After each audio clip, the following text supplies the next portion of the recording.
It's time to get rid of the CDC as we know it. Hello, I'm Steve Forbes, and this is What's Ahead, where you get the insights you need to better navigate these turbulent times. The Centers for Disease Control and Prevention, the CDC, murderously mishandled the COVID crisis from the start.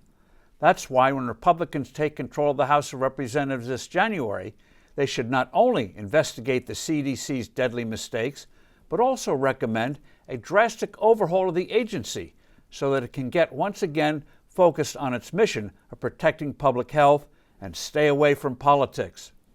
Bureaucracies are notoriously incapable of fundamentally reforming themselves. That's why the GOP should strive to set the stage for a drastic restructuring. The CDC's blunders started in late 2019 when it didn't get on top of the looming pandemic. No wonder. The agency had lost sight of its mission. The proof was its fashionable focus on climate change. In early 2020, the CDC insisted on creating its own testing kit. Test kits of various hospitals were forbidden, as well as one from the World Health Organization. Worse, the CDC test was flawed. The CDC went along with the shocking moves to suppress any discussion of the origins of the disease, attacking experts who suspected it came out of that notorious Wuhan laboratory. The evidence grows mightily that it did originate in that lab. The agency bought into the flawed strategy of massive lockdowns that unnecessarily damaged the economy, had millions of people missing critical medical care, and led to a surge of suicides and domestic abuse. The CDC's egregious errors continued.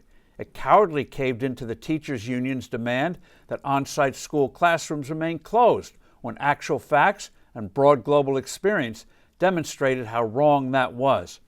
Recent national proficiency tests revealed the devastating impact on student learning. The CDC mandated masks for air travel far longer than the facts justified. The courts finally overruled it. It also engaged in power grabs, such as its illegal moratorium on rental evictions, which was overturned by the Supreme Court. Given the CDC's bloody record, what's to be done? International regulatory expert Brant Hattaway has proposed an imaginative, workable idea in a piece for the Brownstone Institute. The CDC should be remodeled along the lines of the independent, globally respected National Transportation Safety Board, the NTSB. The board investigates major travel accidents. Its thorough findings are definitive. Its recommendations for new safety practices are taken as holy writ. It has contributed enormously to improving transportation safety. What gives this organization such clout is not only the quality of its work, but also, paradoxically, it has no regulatory authority. Hattaway explains, quote, its lack of regulatory authority gives it the freedom to focus on fact-finding and to make recommendations, end of quote. Crucial, of course, is that a new CDC be independent.